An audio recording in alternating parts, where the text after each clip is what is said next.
انی جاعل فی الارض خلیفہ، میں زمین میں اپنا نائب بنانے والا ہوں۔ خلیفہ اسے کہتے ہیں جو احکامات جاری کرنے اور دیگر اختیارات میں اصل کا نائب ہوتا ہے۔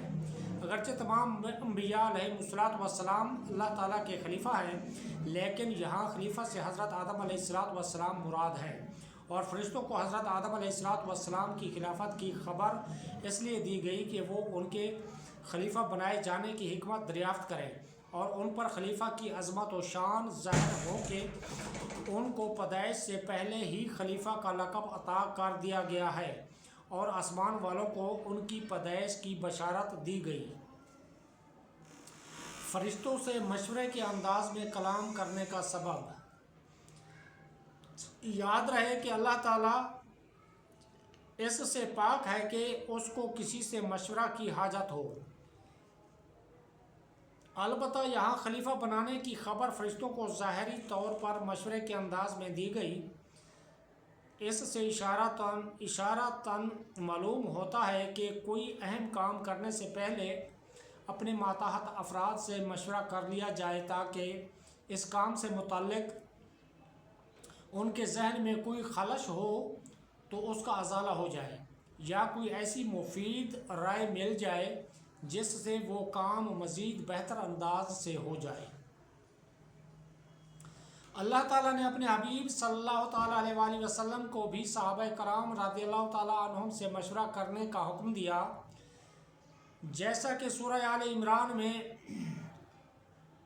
ارشاد باری تعالیٰ ہے، وَشَاوِرْهُمْ فِي الْأَمْرِ، اور کاموں میں ان سے مشورہ لیتے رہو۔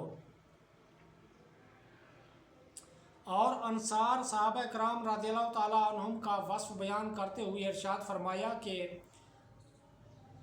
وَأَمْرُهُمْ شُورَى بَيْنَهُمْ، اور ان کا کام ان کے باہمی مشورے سے ہوتا ہے۔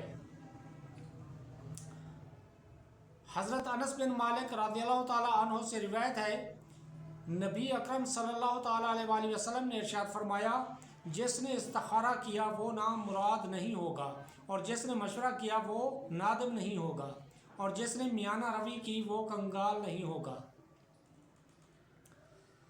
أَتَجْعَلُ فِيهَا مَن يُفْسِدُ فِيهَا، کیا تو زمین میں اسے نائب بنائے گا جو اس میں فساد پھیلائے گا؟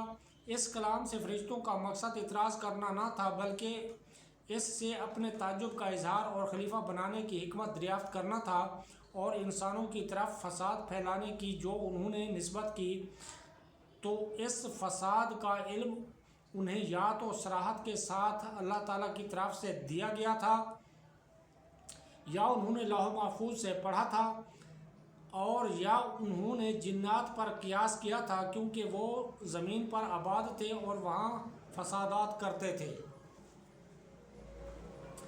فرشتے کیا ہیں؟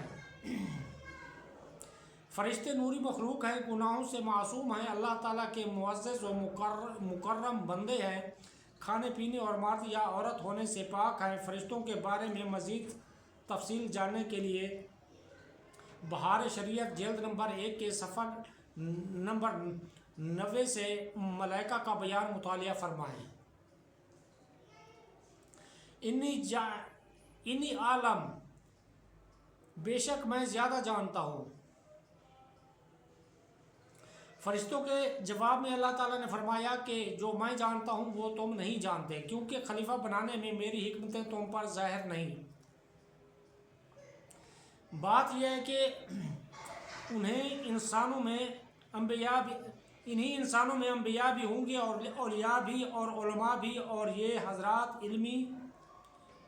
علمی و عملی دونوں فضیلتوں کے جامع ہوں گے۔